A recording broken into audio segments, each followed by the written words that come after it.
Ladies and gentlemen, welcome to Government Secrets episode 94 with the two most censored comedians in America, Graham Elwood and Lee Camp. Bum, bum, bum, bum, bum. 6 more episodes from 100. Hey, man, in the interest of cutting down all the, because last week the chit chat was half an hour before we got to the show. I'm going to speed through these. One, I'm loving your fill light. Your fill light is killing it this week. I feel like, did you have a little fill light work done on this side? I really think it's excellent. I'm hoping you have equal fill light for the mattress cam, because I noticed mattress was looking a little poorly lit last week, and really got to get that up. My fill light is actually, I turned the brightness on my screen up a couple notches. Wow. That's my fill light. There's mattress cam. There's mattress cam. Look at that. Look at the mattress cam is looking great. Whoa. I think the mattress cam has been working out. It just looks fantastic. The mattress cam just did a colon cleanse. That's what a good fill light will do for you. Two, you mentioned the Patreon. I noticed that a lot of people watching right now have not yet become members on the Patreon, and considering the lowest level is $1.25 an episode, $1.25 a week. So for those of you who haven't become a member yet, I just want to know, why don't you have a soul? Like, why are you such garbage human beings? Yeah, and we're not shaming you. We're just wondering. It's a fair question. Why don't you have a soul? What is wrong in your soulless existence? Does that work? Because if it works, I'll do it. But the whole you people are pieces of shit if you aren't part of our Patreon. Listen. Have you been eating more because you look fat? I want to get that in there for those of you who aren't members on Patreon. Are you balding? Because I'm noticing a little of that. Those of you who aren't members, Patreon members are just more beautiful. I'll just say that. It's just the way it shakes out. It's just the minute you join Patreon, you become more attractive, at least to me and Lee. I don't know. I'm not here. And the other thing we should go ahead. Oh, the final one, you might have been about to say it, is we're in London. We're doing October London. 12th. Grab tickets if you can. Yes, they're on my website, grahamelwood.com, and yours as well, I would assume. Yes, although I need to make sure I actually put the link in. I know I announced it. I just don't know if I put the link in. So while Lee's figuring that out, folks. I have. I have put the link in. Yes, it's at my website as well. And if one of our they usually have a moderator or someone in there, if they can throw it in the chat, that'd be awesome. Yes. I don't know that Kate's available today, but Holly, if you could just put the link to the London show in the chat, and then I'll put that on the screen. That would be fantastic. I think actually Kate might have put it in While Graham works on that, I'll say this. London show, live taping of Government Secrets. Plus, there's rumors of some stand-up comedy being done by me and Graham. Plus, you have special guest Eleanor Goldfield playing music, and a special opening introduction by George Galloway, former MP George Galloway. So this is a fuck of a fucking show.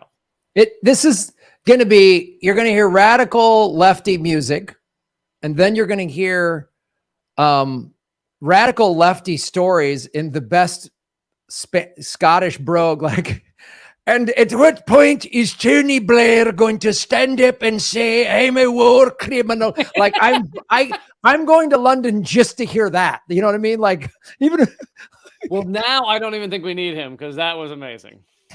You just want to hear George, and I'm absolutely going to get a backstage interview with him just to have him go, Graham Elwood, you are fighting for freedom, or whatever. I just want him to say lines from Braveheart. Well, with some Sean Connery, yes, Mrs. Monday Parnay, like woven in. That's what I want to hear. So you're going to hear that. Penis mightier for 500, Alex. Yes. remember, Highlander, we come from the planet Zeist. You know, like that's from Highlander 2, which nobody saw. So yes, and so that you'll see George, Eleanor, Lee, and I are each going to do stand-up sets, and then you will get a probably bonus hour or more of GovSeeks. We might be talking about maybe a UK GovSeeks, because we like to do a GovSeek, at least one of them that's regional to where we. I don't know if you guys know this, but the UK Empire, I hear they have some GovSeeks of their own. Yes, they do. They might have one or two. This is the kingdom that used to put people in a metal cage with spikes and like hang them from the tallest building. And that was a punishment for like, you know, busking, like playing a lute on the street after hours. You'd get put in the Iron Maiden. So playing a lute after hours. You got put. Give him the Iron Maiden.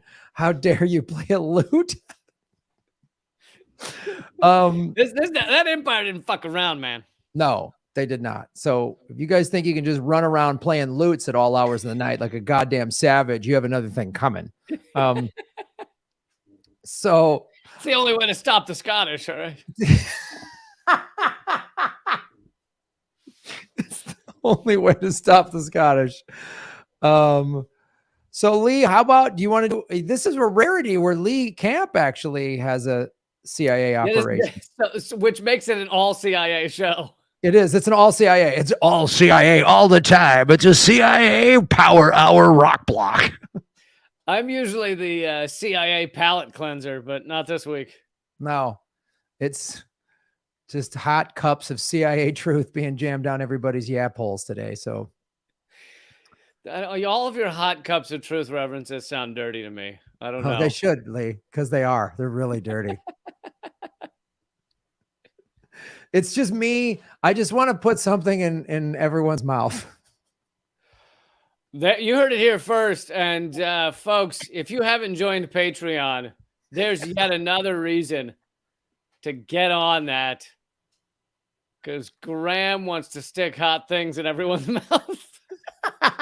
There is a hot thing in everyone's mouth tier that we're just going to be launching. And George Galloway is going to read it. To be clear, you can choose not to get your reward. Graham Elwood's going to put hot things in everyone's mouth for the end of tyranny.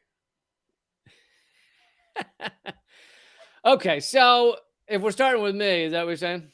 Yeah, let's start with you because I think we should start with you because we've talked about MKUltra before, but you're going a deeper dive on it.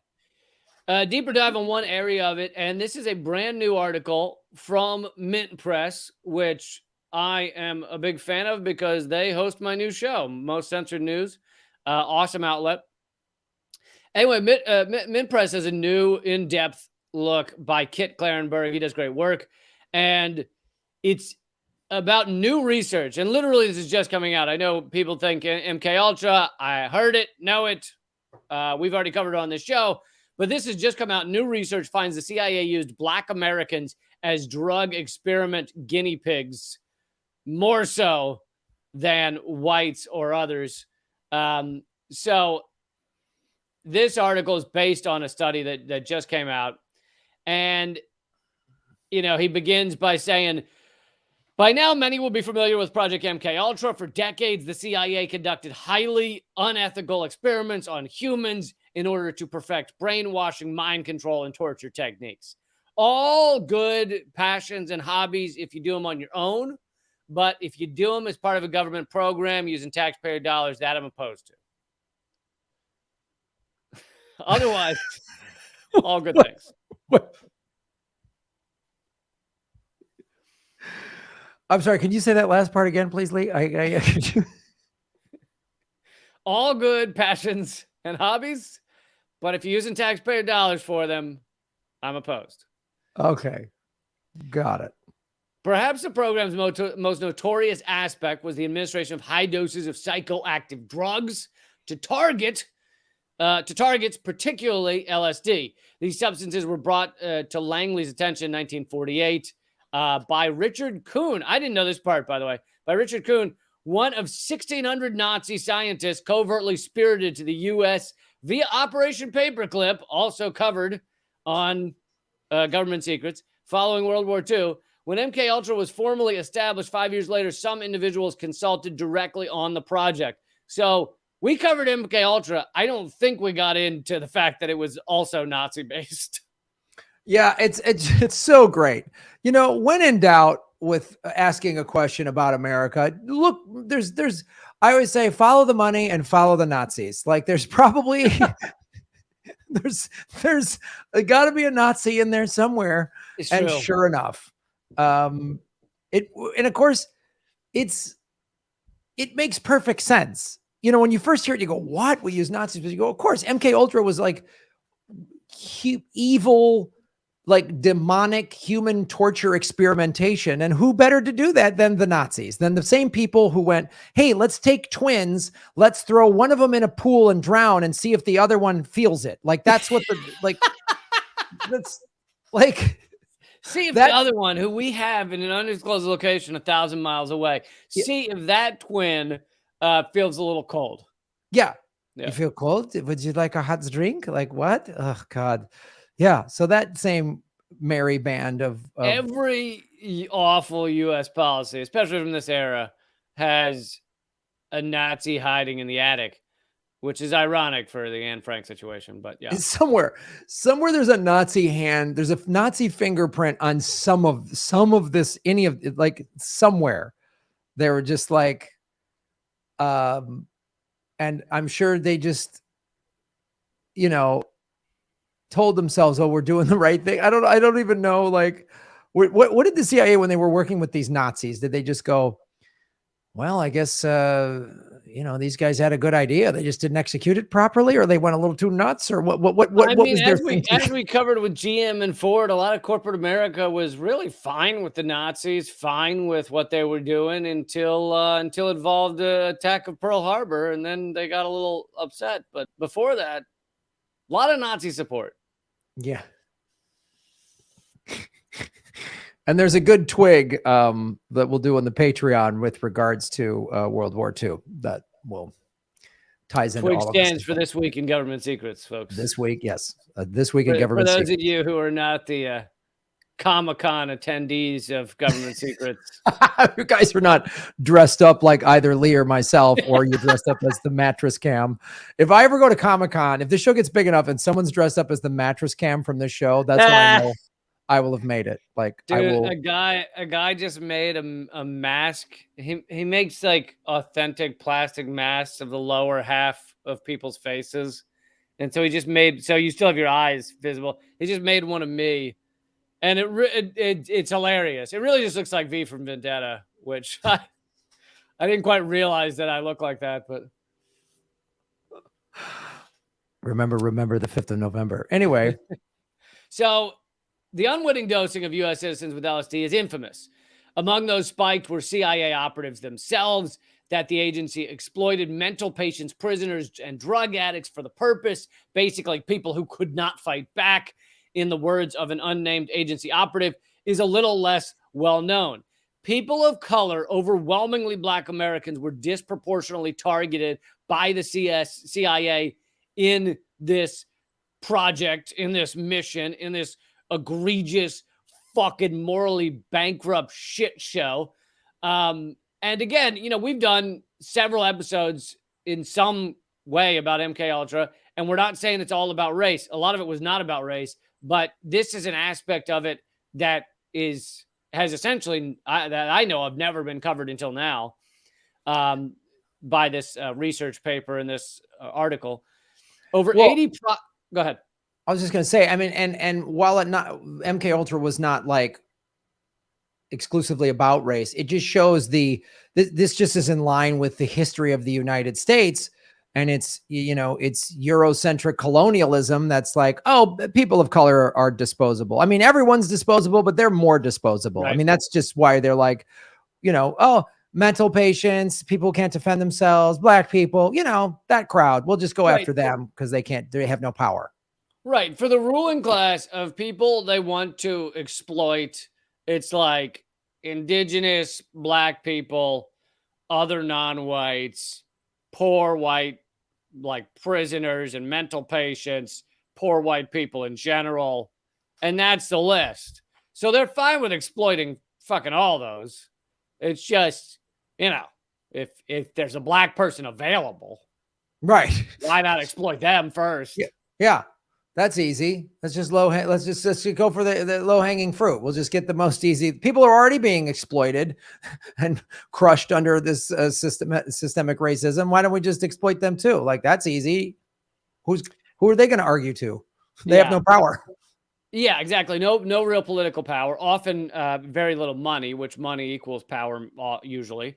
And as I've probably mentioned before on this show, in a way, this continues today with corporate sacrifice zones, where corporations put their oil pipelines, their pollution, their water pollution, their disgusting factories, all that shit is put in areas that are generally less white and less wealthy, essentially not wealthy at all, because they know that non-whites and poor have almost no political leverage. So they can pollute the water. Who's gonna stop them?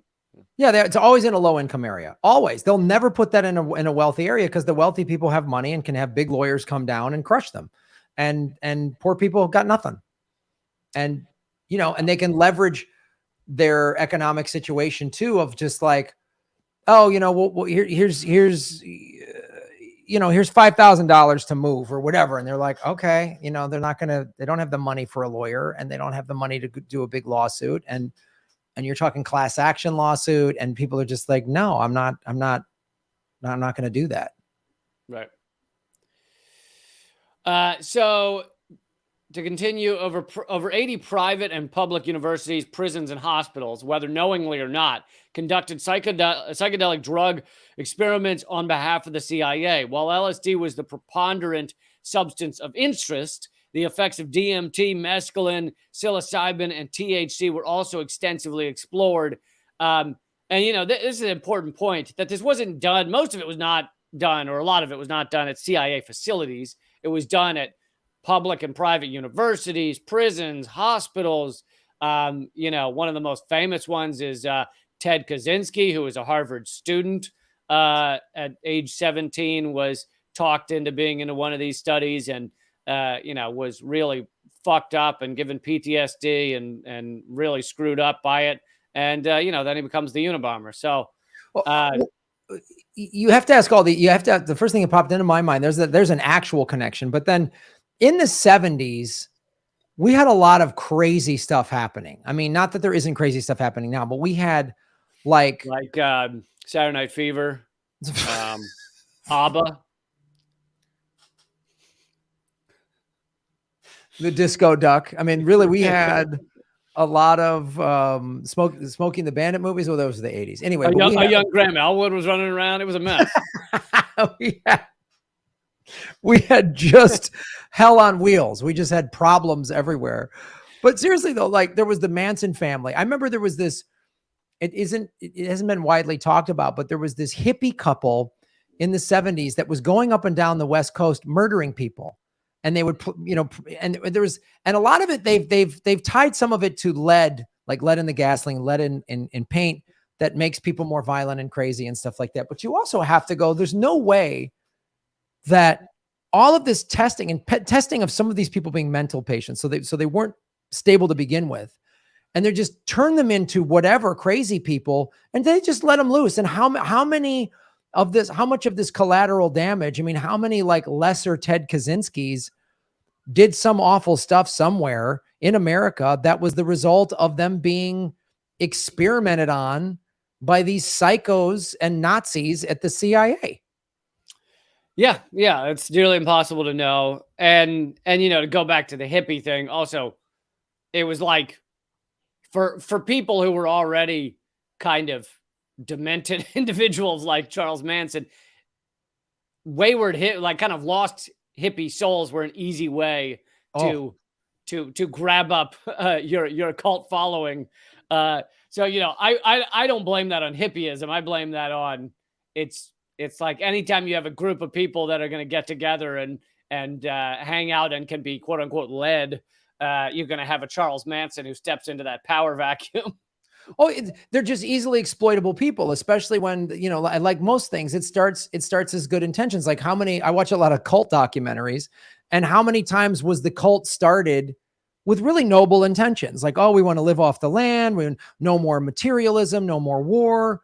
And then if you listen to the reasons that Jones gave for Jonestown, it was all like, it was one of the, it was like completely integrated. It was Yes. like, Yeah, we're black and whites getting along and everything. And then he was like, also, you got to kill a whole fucking load of people. yeah, it goes, and then you have somebody like that, like Charles Manson or Jim Jones, who, you know, probably might have had noble intentions somewhere inside of them, but then they also were at some point were whatever, sociopaths or narcissistic or just egomaniacs or whatever, that got drunk with the power. And they at some point went, look, these people do anything I tell them to do. And they got drunk with that. They didn't go, oh God, that's too much responsibility. You know, like, uh-oh. And I think people,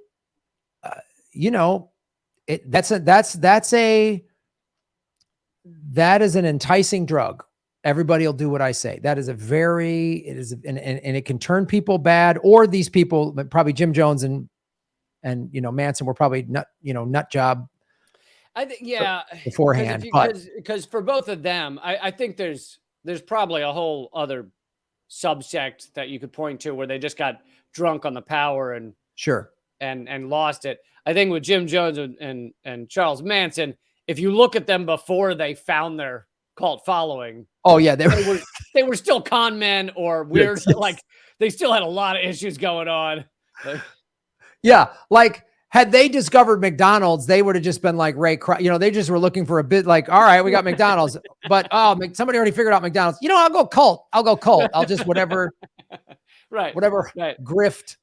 Yeah. If Charles Manson music had been successful, he would have just been like the rock star that's like fucking way too many groupies, and he would have had all these Me Too allegations later, Right. So we should blame the Manson murders on a record executive that turned down his album. And the Holocaust on the art school that turned down Hitler, right? Yeah. Yes. Guys would have just let him into art school, we wouldn't have had this. Problem. All right. So continuing, in analyzing available literature, the academics examined participants' stated race and ethnicity, recruitment strategies, methodology, and potential dangers to participants. All studies used captured incarcerated test subjects, coercive incentives for participation, unsafe dosing levels, and had questionable scientific merit. So essentially, every single one of these studies, at its worst, was like taking mental patients and prisoners and just doing it to them, and they had no say whatsoever. And at best was like, a confused young Harvard student who was told by a mentor type professor that this would be good for him. Like, that was the gamut. That's the top of the mountain and that sounds very Wikipedia languagey of like questionable scientific merit. Oh, really? Torturing people with LSD and whatever else by Nazis? That's there's some pros and cons. I think the cons might outweigh the pros. Like, you guys are nutbags who came up with this, and there was not one sane, rational human in the room to go, what? No way. Like, Wikipedia is like, they did test chemicals on 100,000 young men, many of whom got cancer later. However, out of that, we got sunscreen. Sunscreen is thanks to that testing. So, it's got sunscreen. Like, so guys, don't throw the baby out with the bathwater. You know what I mean? Like, okay, so we tortured some people and let them loose on America, and they wreaked all kind of havoc and murder. But you know what? If it wasn't for that, we wouldn't have chapstick. You know what I'm saying? And you got dry lips. Do you have any idea how chapped your lips would be right now? Before that, the best plan they had was go make out with a slobbery goat. Was the best way. It's the best they had. Deal with lip dehydration. And it's so funny. Like at no point during any of these CIA operations was there ever anybody going, maybe we should use all this time and money and research to like find good things, like solutions that help people. Like, does anyone, what is that? What happens to that guy? Just like, oh, get out. Are they just immediately, are they just like, oh yeah, that's a great idea. Coming down the hallway, and they just like LSD, and he gets immediately put into a yeah. Well, he quote unquote chooses to jump out a window. right. Yeah. Oh, this guy that's never been done drugs before was suddenly high on LSD, and he jumped out a window, even though there's 2 handprints on his back. It's weird. I guess he just was playing touch football hours before he jumped out a window. Yes, and we did an episode on what the fuck's the name of the CIA scientist who jumped out a window? Somebody in the chat comments. Somebody in the comments will tell us in a minute. But anyway, we did an episode on him who quote unquote jumped out a window. Anyway, while in many studies the race or ethnicity of test subjects was not recorded, further investigation by the Ottawa academics revealed Black Americans were significantly overrepresented in the recruitment sites from which test subjects were drawn. It is inevitable that the actual number of MKUltra studies that abused people of color is far larger because a lot of these weren't even tracked. For example, while people of color constituted just 7% of Kentucky's population at the time, Black and Mexican Americans represented 66% of the site's inmate population, which means the inmate population was the one being tested on. So it's not necessarily the CIA was like, yes, someone put it in the comments, Frank Olson. It's not that the CIA was saying, we got to go get ourselves some Black people. It's that they were like, let's test prisoners who no one will believe, even if they tell them. And let's test specifically, it's probably easier with Black prisoners because who's going to listen to a Black convict?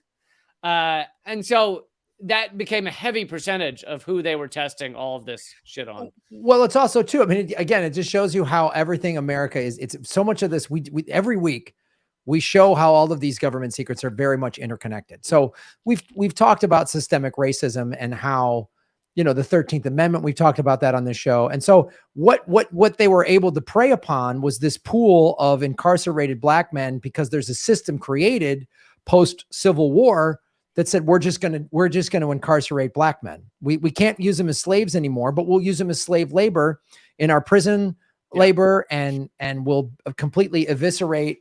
We've talked about the evisceration of Black wealth, Juneteenth. We've talked about that. We've talked about, and so this is all part of it. So this is all part of when people say there's no systemic racism. It's like, wait a minute. They preyed upon a prison population that was designed to put more Black men in prison. And they went, and they've also taken, they've have no intergenerational wealth by and large. They've literally took it away. And when they did create wealth, like in Tulsa, they burned the city to the ground.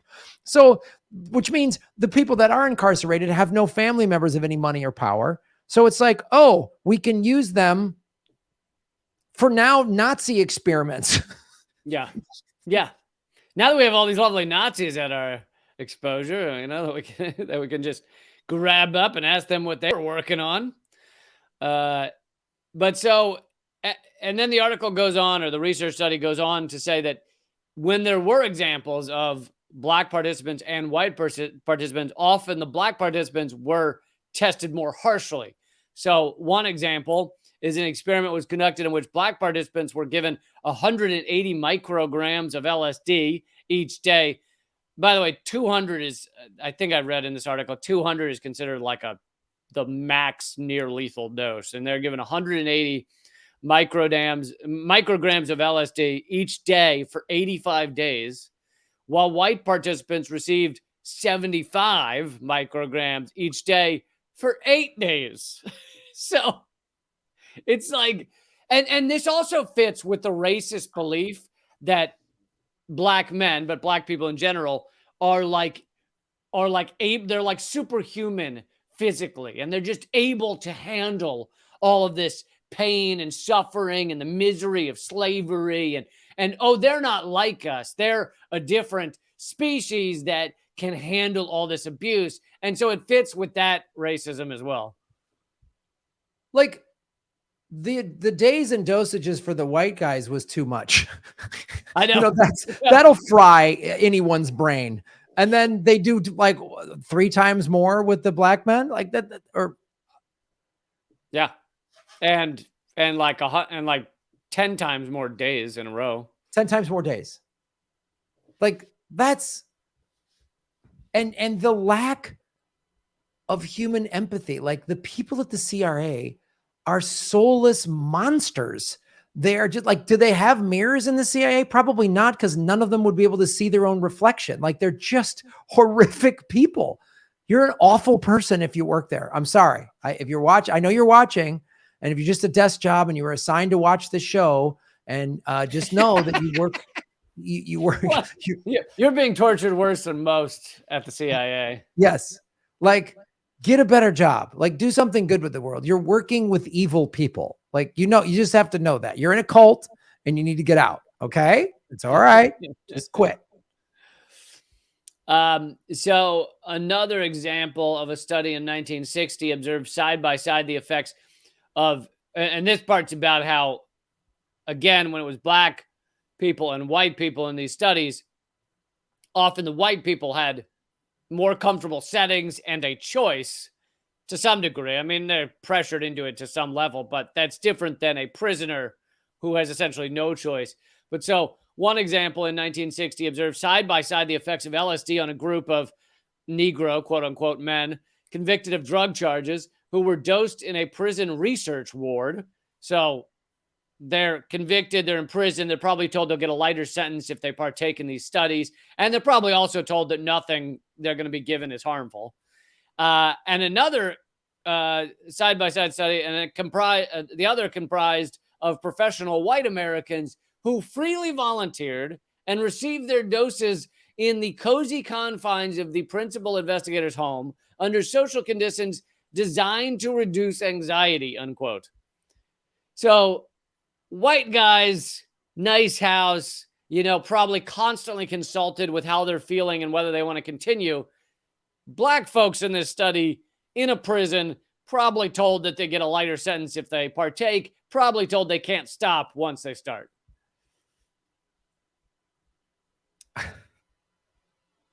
And just a little bit more. Dana Strauss, who led the Ottawa University investigation, argues that the disproportionate representation of black Americans in MKUltra, while intensely racially charged, was simply a reflection of the ethnic compositions of the institutions targeted by the CIA. Although she's certain that if the CIA's researchers did not have a readily available prison population at their disposal, they would still have opted to target people of color in the manner of the Tuskegee syphilis study. And here's a quote: "Prisons were already filled with black bodies. They could have experimented on free individuals, but they would not have been able to get away with these kind of experiments." And one last piece. Just as CIA researchers devalued the lives of black Americans and prison inmates, so too have academics ever since, even if unconsciously. Contemporarily, scholars remain intensely uninterested in how non-white individuals respond to mental health treatments. She points to a recent study that found over 80% of participants in modern psychedelic research studies are non-Hispanic white. So basically white, which is interesting. Basically, a lot of this shit continues in terms of academics not caring about black health and non-white health and how non-whites respond to things. And yeah. I hope that a alien race that is monitoring us goes to Langley first.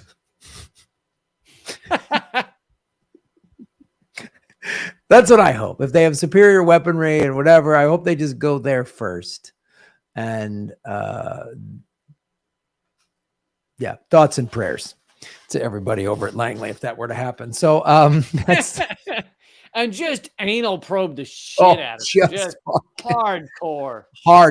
Just with one of those like rollerball spiked gloves, just like, how's this feel, Langley? You know what I'm saying? And just target, everybody there, but especially the people in charge. So, yeah. All right. Well, that was a fun one, Lee Camp. That was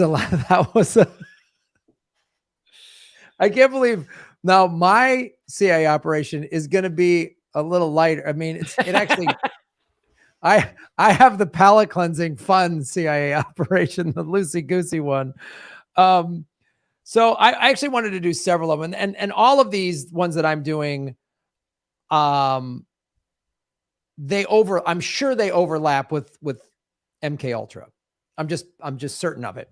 So I wanted to talk about Operation Chaos or Operation MH Chaos. MH was for the fact that they did it internationally as well. But again, it's another example of how the CIA illegally, just like MKUltra is illegal, did operations on American citizens where they're technically, we never do that. Yeah, you do. You do it every day. You guys are liars. It was domestic espionage project targeting the American people from 1967 to 74, established by Lyndon B. Johnson. And I thought he was one who really loved and respected us. I know, it's weird. And then it was expanded under President Nixon. So I'm sure the CIA said, you're not going to run for a second term because we want Tricky Dick to get in there. Whose mission was to uncover possible foreign influence on domestic race, anti-war, and other protest movements. Now, we've talked about the infiltration of protest movements on this show in general sense, but this was one of the specific operations that they did. It was launched under Director of Central Intelligence, Richard Helms. We've heard his fun name before. And Chief of Counterintelligence, James Jesus Angleton, and headed by Richard Ober. So it was, the CIA was formed. This is a little quick history lesson. We talked about this as a result of the National Security Act of 1947. They basically OSS was the spy wing during World War II. And it was charged with the collection, correlation, and evaluation of intelligence. While the act does not specify a prohibition on collecting domestic intelligence or a restriction to only collect foreign intelligence, Executive Order 12333 of 1981 added prohibitions to limit CIA activities, which I'm sure they are upheld every day. Yeah. Every time Congress limits the CIA, it always has a strong impact. Yes, absolutely. It is like such a stern warning. Kind of like when I'm like hiking and I'm just like really into it and I'm like, and I got somewhere to be and I'm like, it's getting dark and I got to get there and I'm like, I'm fucking doing, we're getting there, going. And then I run through like a couple of spider webs and they just stop me. It's just dead in my tracks. And I give up generally. I pitch a tent and we're staying here. Can't go further. Yes. It's that effective. It is as effective as spider webs on a hike. So of course they used some of it with the excuse was Cuban exiles, right? Oh, they're infiltrating, just like we've used with the Patriot Act. Oh, everybody's a terrorist. So that's what they did. So they formed the Domestic Operations Division in 1964. And the Lyndon Johnson in 1965 requested that the CIA begin its own investigation into domestic dissent, which was independent of the FBI's COINTELPRO, which we've talked about before in the show. So there were numerous operations that were operated under the domestic intelligence, which were HT Lingual, directed at letters passing between the United States and the then Soviet Union. There was Project 2, which directed at infiltration of foreign intelligence targets by agents posing as dissident sympathizers, and which, like Operation Chaos, had placed agents within domestic radical organizations for the purposes of training and establishment of dissident credentials. Now, this is something we talked about a year and a half ago when we were talking about Kennedy, JFK, and the book Kennedy and the Unspeakable. This is one of the things that they showed links that Oswald was in, right? Mm-hmm. On how that book showed that he deliberately he was part of an organization that was, his job was to say, oh, I'm a defector, I hate America, and go to the Soviet Union. And then when he came back, this guy had literally defected and he was given a passport like in an hour or whatever they did. Right. Just allowed to run around America doing whatever the fuck you wanted.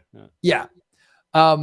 So another one of the projects that was kind of under the umbrella of chaos was Project Merrimack, designed to infiltrate domestic anti-war and radical organizations thought to pose a threat to security of CIA property and personnel. No, it's a threat to your money. That just say that.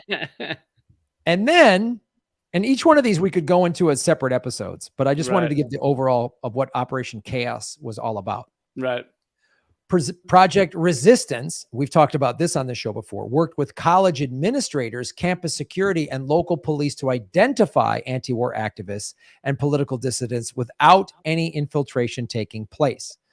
When Nixon took over in '69, existing domestic surveillance activities were consolidated into Operation Chaos. Operation Chaos first used CIA stations abroad to report on anti-war activities of United States citizens traveling abroad, employing methods such as physical surveillance and electronic eavesdropping, utilizing liaison services in maintaining such surveillance. That also includes honey traps, which is women's sex luring. I mean, if you're gonna have your life destroyed, just hope they go for the honey trap. Hope you at least get to have a night of fun before it's over. Before it's over. They later expanded the operation to include 60 officers. In '69, following the expansion, the operation began developing its own network of informants for purposes of infiltrating various foreign anti-war groups located in foreign countries that might have ties to domestic groups. Eventually, CIA officers expanded the program to include other leftist and countercultural groups with no discernible connection to Vietnam, such as groups operating within the women's liberation movement. The domestic spying of Operation Chaos also targeted the Israeli embassy and domestic Jewish groups such as B'nai B'rith. In order to gather intelligence on the embassy and B'nai B'rith, the CIA purchased a garbage collection company to collect documents that were being destroyed. So here's a list of the targets Operation Chaos within the anti-war movement included. Students for a Democratic Society. So they infiltrated that. They infiltrated the Black Panther Party. I mean, we know that when we covered the CIA or Fred Hampton. Fred Hampton and also Malcolm X. The guy who gave him mouth to mouth was an NYPD undercover officer. Yeah, trying to save his life. Yeah, I'm sure he really tried hard. He was just like giving him mouth. In his instance, it does seem that, it seems like he was told he was doing a good thing by keeping tabs on Malcolm X, but it doesn't seem like he wanted him to die. Right. And after he did try and save him, other NYPD and other undercover officers and things like gave him grief. And they interviewed one of them kind of modern day or a few years ago. And he's like, yeah, I think that's disgusting what he did. Try to save his life. Like, it seems like he actually went rogue trying to save Malcolm X's life. Oh, wow. And they're like, what are you doing? It was like we worked so hard to have this guy killed, and here you are trying to save him. Another group that Operation Chaos infiltrated was Young Lords, which that organization is a Chicago-based street gang that became a civil and human rights organization. Probably And when they this, were street gang, CIA didn't care. Then they became a human rights organization. CIA got involved. yes. They became targets of the FBI's COINTEL program. They're the ones who started spelling American M with the 3 Ks in it. So, and then the woman royalties. Then there's another organization, Women's Strike for Peace was a women's peace activist group in the United States. In 1961, nearing the height of the Cold War, around 50,000 women marched in 60 cities around the U.S. to demonstrate against the testing of nuclear weapons. And also they got involved with Ramparts magazine. So we've talked about this before, how they infiltrate the media. Ramparts was a glossy illustrated American and political and literary magazine published from 1962 to 75 and closely associated with the New Left political movement. Unlike most of the radical magazines of the day, Ramparts was expensively produced and graphically sophisticated. Weird. That's what happens when you get a lot of money. In finality, Operation Chaos contained files on 7,200 Americans and a computer index totaling 300,000 civilians and approximately 1,000 groups. Jesus Christ.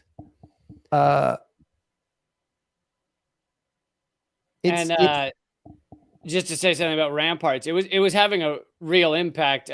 Bob Scheer, who is at Ramparts now, has Scheer Posts that I write for sometimes, and he did amazing work when he was there. But Ramparts had a real impact. Like, for example, MLK was not anti the Vietnam War, or at least wasn't speaking publicly against the Vietnam War, until he read a Ramparts magazine article showing children being killed, showing the impact of napalm, and he decided he couldn't stay silent any longer, and then he came out against the Vietnam War. That article was either written or partially written by Dr. Pepper. Yes, his name is Dr. Pepper, who became then friendly with MLK. Then MLK is killed, and Dr. Pepper becomes he was a lawyer also, becomes a lawyer that continues to investigate King's death. And I had him on Redacted tonight, and he's done amazing work proving that James Earl Ray didn't kill MLK. But anyway, that, it's quite possible that MLK would not have come out against Vietnam War without Ramparts magazine, which is why they had to infiltrate it. I mean, you see why these places and these organizations were such a threat. I mean, you have a women's organization that 50,000 women in 60 cities are like, we're against nuclear testing. And they were like, hey, President Kennedy, stop this, which they knew had an influence. As we uncovered in the JFK, the 3-part series, and if anybody, please read JFK and the Unspeakable. I'm just finishing reading it.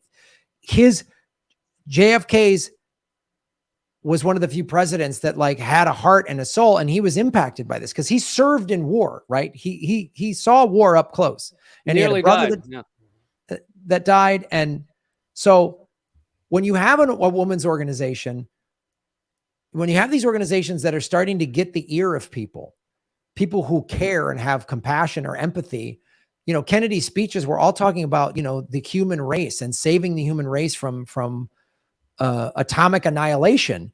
And so this is a threat to their money. So they see the impact of these and it's why, you and I have talked about it. This is still happening today. We talked about when the Guardian went south, when the Intercept, and there's still people there doing some good work, but you very much have to sift through it. It's like we both said we used to like listening to Rachel Maddow on Air America, but then, I don't know. Yeah, I was closer to liberal when I used to listen to her on Air America. Sure. But she also has had a more right-wing shift, because she, was it 2012, I think, she put out a book called Drift that I didn't read it, but I read the intro and the subtitle and everything, and it's about U.S. military, the drift of U.S. military in these countries, and mission creep, and why the hell are we over there, and things like that. Whereas the past few years, That's not what she talked about at all. I mean, when was the last time she did a segment on how we fucking shouldn't have men and women overseas or shouldn't be bombing or whatever? Like, that's not who she is at all. And so, she's become far more right wing. But and we've talked about this before, how they really learned the Vietnam War is where they really learned that, you know, the ruling elites and the CIA and the military industrial complex really learned, because when the images of Vietnam came out in Ramparts magazine or were on the nightly news, that's when people went, whoa. That is why there are no images of what's happening in Yemen, or any of the awful stuff. All we're seeing is images in Ukraine. And okay, what's happening there is awful. You and I both said we're not in favor of what Russia is doing, but all of a sudden, all these Americans have Ukrainian flags, because for the first time they're saying, oh, this is an awful war. Americans are never shown what United States is doing. They're never shown the hospitals we've bombed, if we showed real legitimate, honest footage of what American bombs have done in the Middle East in the last 20 years, Americans would be like, done, I'm out.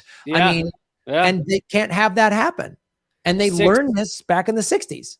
Yeah, we've killed 6 million by our war on terror over the past 20 years. And how many of those deaths have you seen on your nightly news? How many? And since they admitted that the United States military's own statistics says 90% of the casualties are unintended targets. Yeah. So you're talking about 5.4 million innocent people that this country has murdered. And there's not one of them. Not one of them. So you're talking about twice the size of Los Angeles we've killed. And Sean Penn isn't melting down his Oscar for any of them, just the people. Yeah, I know. Sean Penn's not over there for some odd reason. I really thought he would save the people in Yemen, but no.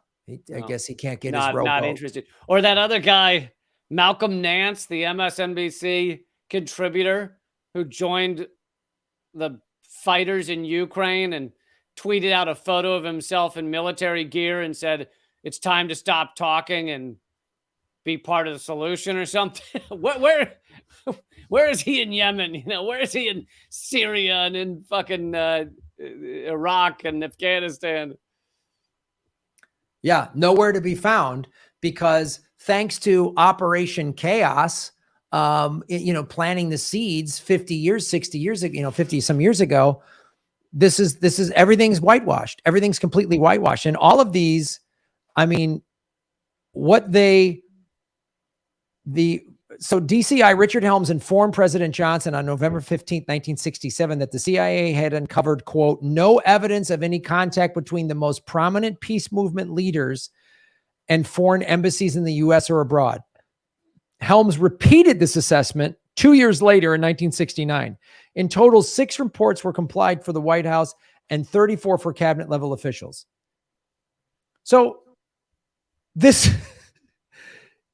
the fear that they had is, oh, the Soviet Union is stoking these. No, Americans, when Americans see what awful war is, and when the United States military is doing this awful war, and that it's not for freeing people, and it's just for profit, then Americans go, hell no, we don't want this. Americans would be like, absolutely not.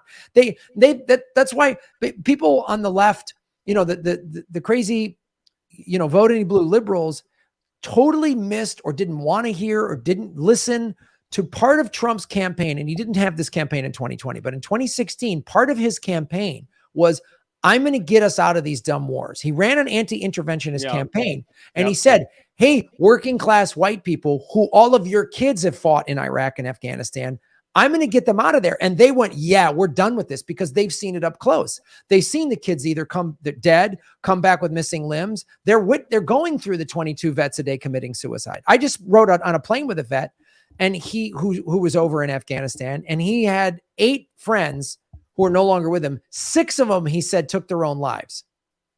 Yeah. So the Americans living through this, because again, recruiters don't go to nice private high schools. They go to public schools, man. And they go, completely. Oh. And they say, here's the only way you're going to be able to afford college. Here's the way you're going to be able to do anything other than work at a Arby's. Yeah. And it's not just in the inner cities. They absolutely target the inner cities, but they go to poor white communities. All these communities throughout the middle of the country that have been decimated by neoliberal policies, by NAFTA, and by like the opioid epidemic. Devastated. And they literally said, because I met these guys over there who were like, this is my second or third deployment. I said, wow, that's a lot. He goes, well, one guy said, I did it for the money. I got a $20,000 reenlistment bonus because he was from some small town in the middle of the country where there's a Walmart, there's a McDonald's, and then there's either, dealing opioids or the army. Those were his choices. And so those people were fed up. And that's why we have to, this is all hidden from America. And then they wrap the flag in it. And I have to admit, I would rather possibly be killed than work at Walmart. So I feel their pain. I would do the same. Yes, because at least you get health benefits and your family might get something where if you work to death in Walmart, it's like, bye, Right. So and if you want to pull up that image, that's the actual newspaper from the time. Yeah. Oh, this is the final thing we should put it. So investigative journalist Seymour Hersh, there's not many of these guys left anymore. In 1974 article in the New York Times, this is what you're seeing on the screen, entitled "Huge CIA Operation Reported as U.S. Against Anti-War Forces, Other Dissidents in the Nixon Years." Well, he left out LBJ, was part of the problem too. Democrats did it too.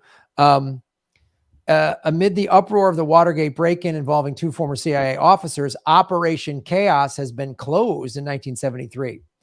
So further evidence was revealed in 75 during a Representative Bella Abzug's House Subcommittee on Government Information and Individual Rights. So this is great, though. This is how the ruling elites take care of themselves.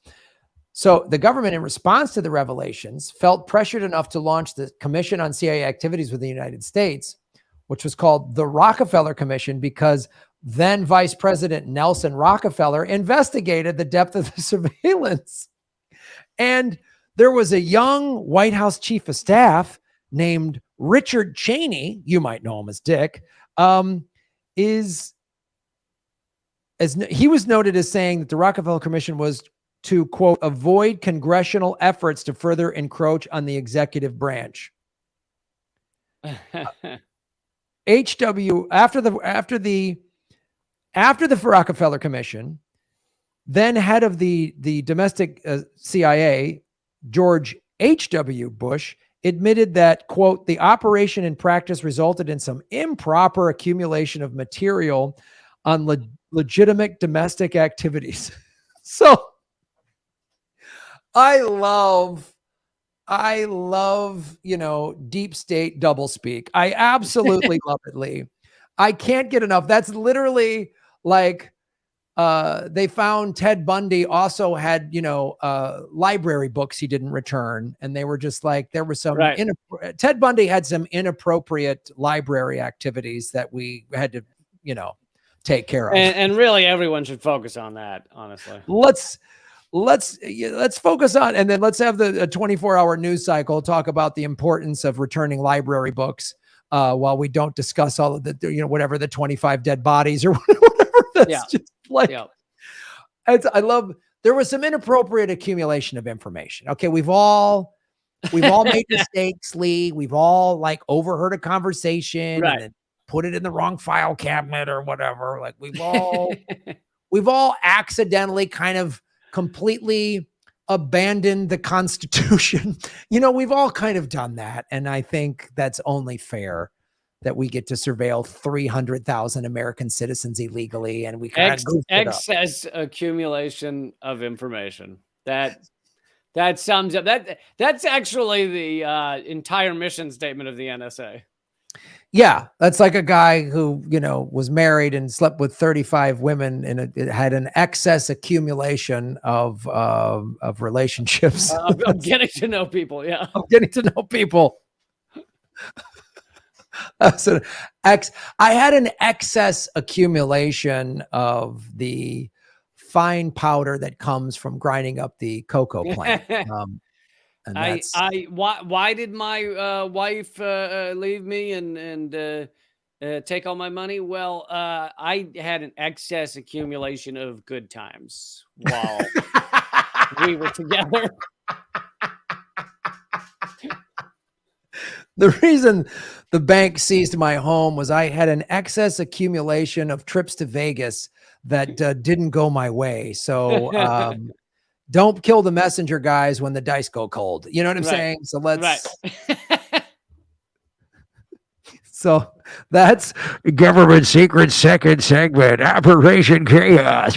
Bum, bum, bum, bum. Gotta love our government. Gotta love them.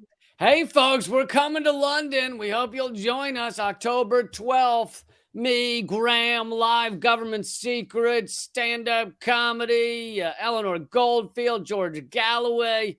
It's going to be a hell of an event, and you can get tickets at my website, Graham's website. And then also, we're about to go do an extra segment for everybody at patreon.com/government secrets. If you join at the lowest level, it's $1.25 a show. So $1.20. If you feel like you've gotten $1.25 out of this episode, then go become a member. Even if you can't, you don't have time to enjoy the extra segment, go become a member. Patreon.com/government secrets, because it's $1.25, and I'll stop calling you a soulless fuck if you do that. And we do it live now, but you can watch all of the bonus segments are all on Patreon. So the minute you become a Patreon member, you get access to, this will be our 12th one now. You can go back and watch all of them. So check that out, everybody. And please go to either leecamp.net or grahamelwood.com if you're going to be in London. We're going to be adding Berlin soon. That's going to happen soon. We're going to get a ticket link for that very soon. So there's going to be a couple shows in Europe you definitely want to check out, everybody. So and then I've got shows in the Midwest, Madison, Wisconsin, Cincinnati, and Chicago, and I'll be adding Detroit and New York City, but go to grahamelwood.com. Those shows are all in October as well. And October 26th, I'm taping my live comedy special. So go to grahamelwood.com if you're in any of those cities in October. And we will see you over at Patreon. See you in a minute. All right, folks. Goodbye. This has been Government Secrets, episode 94. Operation Truth Bomb. Barrel.